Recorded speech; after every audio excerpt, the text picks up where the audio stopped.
nalalapit na nga daw po guys ang pagtatapos ng Marcos administration.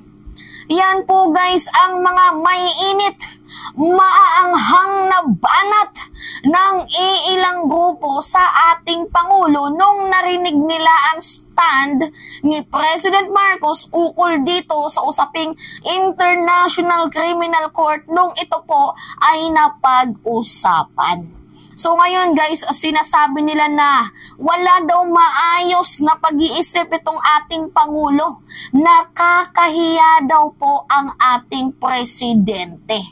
So ngayon guys, panoodin muna natin ang video para makuha nyo ang context. Kasi masyadong nag-aaklas at mga nagagalit na ngayon ang iilang mga kakamping Kasi parang, nagpapadala sila sa bugso ng damdamin, sa bugso ng kanilang emosyon. Pero guys, mamaya may analysis tayo dyan. Panoodin muna natin yung video. Ang estado ng investigasyon ng International Criminal Court o ICC ang kabilang sa natalakay ni Pangulong Ferdinand Marcos Jr. at German Chancellor Olaf Scholz. Ayon kay Pangulong Marcos, isa ito sa tinanong ng German Chancellor sa kanya. Binigyang diin ni PBBM ang kwestiyon sa jurisdiksyon ng ICC. Yes, he brought it up in the lunch. And he just basically asked the status of that investigation into the drug war in the previous administration. And I explained to him our concerns over jurisdiction. So yan po, narinig nyo no, na yung concern pa din dito is yung hudikatura. Wala na daw pong jurisdiction itong International Criminal Court sa bansang Pilipinas. So nung narinig nga nila itong sagot ng ating presidente, karamihan sa mga kakamping na sumusuporta na kay President Marcos, abay ngayon umatras na naman po ulit. Kasi nagalit na naman po sila sa naging desisyon ng ating Pangulo, hindi po desisyon, sa naging komento niya ukol dito sa International Criminal Court. Okay, magbigay tayo ng analysis. Try nating bigyan to ng malawakang komentaryo. Ganito kasi yan, guys. Itong si President Marcos, natututo na pong makipaglaro sa politika. Alanganin po kasi, guys, pag sinabi niya na papapasukin niya ang ICC. Lalo pat sa panahon nga ngayon, guys, hindi pa nga nagsasalita ang ating Pangulo ukol dito sa pagpapasok ng ICC. Napapraning na sila, 'di ba? What if pa kaya pag nagsalita na? Hindi din natin alam kung anong kayang gawin nitong mga kampo nila Duterte. Pero guys, if you will try to read between the lines, sinabi na ni former Senator Antonio Trillanes na sa kalagitnaan ng second quarter ng ating taon, lalabas na ang warrant of arrest. And kahit pa guys sabihin ni President Marcos na hindi, wala siyang magagawa kasi meron po tayong agreement dito sa ICC at sa Interpol dahil nung naganap po ang mga krimen, miyembro pa po tayo ng International Criminal Court. At pag nag-request po itong Interpol dito kay President Marcos, hindi niya po ito pwedeng hindian kasi in the first place, tayo hingi ng tulong sa Interpol, kagaya nga sa kaso ni Tebis, di ba? Tayo hingi ng tulong sa Interpol, tapos pag humingi ng tulong naman, in behalf na lang hindi naman to para sa kanila, para naman to sa mga mamamayang Pilipino na, nasawian ng buhay ng kanilang mga pamilya dahil sa madugong bloody drug war ni former President Duterte. Hindi naman pwedeng tanggihan ni President Marcos ang request ng Interpol. Kahit sabihin niya man yan ngayon na hindi, wala pa din siyang magagawa. Guys, walang magagawa dyan ang Pangulo. Diba? At saka sinabi na nga ni Department of Justice Secretary Boying Rimulya na pag-aaralan nila ang posibilidad na pagpasok ng ICC. Hindi man po yan direktang sinabi ng ating Pangulo, pero guys, yung mga galamay ng ating presidente, yun na po yung kumikilos. Diba? At saka si President Marcos na din mismo nagsabi noong November nakaraang taon na pag-aaralan nila ang pagpasok ng International Criminal Court. So, it is just a tactic, guys. Kasi dapat kapag politician ka, marunong ka ding maglaro sa usaping politika eh. Kasi pag hindi ka marunong maglaro, madadali ka. Diba? Nakikipaglaro si Digong. Diba? Hindi maayos yung kanyang pag-iisip. To the point na may addict tayo tapos hindi niya na daw sinabi na si Marcos dapat patalsikin tapos sinusuportahan niya si Marcos. Diba? Tingnan nyo kung paano manggago, paano maglaro ng politika. Itong si Digong. So, ganun din po yung response ni President Marcos. Kaya guys, don't worry. Ito isa sa pinakamatibay kong ebidensya na nakapasok na nga ang ICC. Ito, galing na po ito mismo sa kakampi nyo na si former Senator Antonio Trillanes at pinapaniwalaan ko din po ito, guys. Panoodin natin Muling giniit ni dating Senador Antonio Trillanes na maglalabas na ng arrest warrant ang ICC laban kay dating Pangulong Rodrigo Duterte. Sa frontline ng balitang yan si Camille Samonte. Malapit na raw maglabas ng warrant of arrest ang International Criminal Court laban kay dating Pangulong Rodrigo Duterte. Galing ang impormasyong yan kay dating Senador Antonio Trillanes IV na kilalang kritiko ng mga Duterte. According to my information, lalabas yung warrant by late second quarter of this year.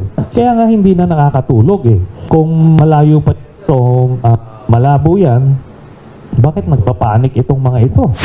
Nabanggit na rin ito ni Trillanes noong Enero na makapanayam siya ng News 5. Dagdag pa niya, nagpunta rito sa Pilipinas ang ICC investigators noong Disyembre para kumalap ng mga ebidensya. Yan, karinig nyo. Nandito na po yung ICC. Actually, tapos na nga yan na mag-imbestiga eh. So, inaantay na lang natin yung paglabas ng warrant. Kasi hindi naman si Presidente yung direktibong maglalaro dyan, kundi yung Department of Justice.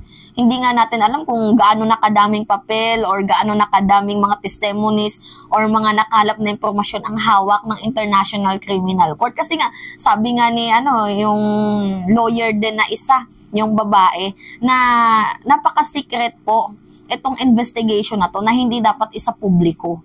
Pero ang alam niya, ang ICC, nandito na. Nag-imbestiga na.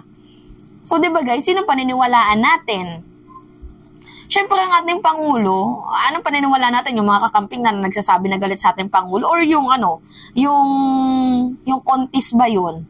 Di ba? Guys, oo, sinabi nga ng mamamayang Pilipino at sinabi na din ng ilang politician na walang ang jurisdiction ang International Criminal Court at hindi din nila kayang paarestuhin daw si Digong dahil wala naman daw po silang military forces, armed forces, mga police. So, parang sa kanila, it's just a piece of paper. So, papel lang daw po yan. Guys, unang-una, meron po tayong agreement sa Interpol. 'Di ba? Pag naglabas na po ng notice itong ICC, kasi syempre nung naganap yung krimen, panahon po 'yun kung saan miyembro pa tayo ng International Criminal Court. So malakas po 'yun na na ebidensya at walang takas doon si Digong. Oo, wala na tayong hudikatura ngayon, pero noon meron po. 'Di ba? Kasi nung naganap ang krimen, panahon ni former President Rodrigo Roa Duterte. And kagaya nga ng sinabi ko sa inyo guys, kapag nag-request ng Interpol on behalf sa mga biktima, hindi naman pwedeng humindi itong ating Pangulo. Kasi what if mabad trip sa atin ang Interpol? Kasi hingi tayo ng tulong sa kanila. Tapos, pag sila humingi ng tulong in behalf din naman sa mga kapwa natin Pilipino, tapos hindi natin pagbibigyan, ano na lang yung magiging reaction ng Interpol. Hindi pwede yung kamot lang tayo ng kamot sa kanila tapos hindi sila kakamot sa atin. Nagigets nyo ako, guys?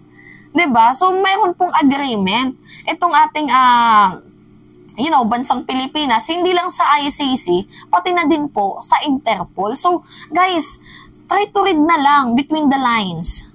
'Di ba? Wag po kayong masyadong magpadala sa bugsok ng inyong mga damdamin kasi diyan tayo mapapahamak eh.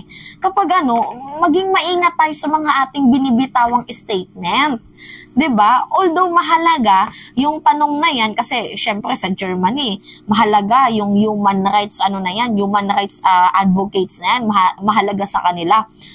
Pero guys, sinasaalang-alang din kasi ni President Marcos yung scenario, yung mga possible scenario na mangyayari sa Pilipinas.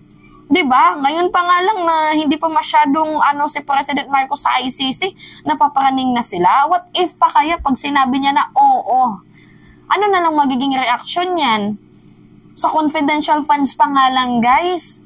Ang dami na nilang reaction sa samot-saring paninira. What if pa kaya kapag ipapahuli na? Kaya nga itong si Harry Roque, di ba kung matatandaan nyo last month, ano yung sabi? Tumawag sa kanya si Digong na anytime pwede na daw arestuhin itong si former President Duterte. Yung salitang yun na binitawan ni Harry Roque, mabigat yun, may bagahe yun. Alam na din nila Duterte na maaaresto sila, kaya nga ganyan yung reaction nila eh. Kaya nga sabi ni Harry Roque, dapat hindi lang yung puro salita na hindi makikianib sa ICC. Kasi yung salita, walang magagawa yan kapag nilapat na yung papel dyan. Yung mga, di ba sinabi yan ni Harry Roque? Sila nga mismo napaparaning na. Kaya guys, kalma. Baby, kalma. Huwag mo naman akong bigyan ng dahilan para tabihan ka. Oho, kalma. Di ba, kalma?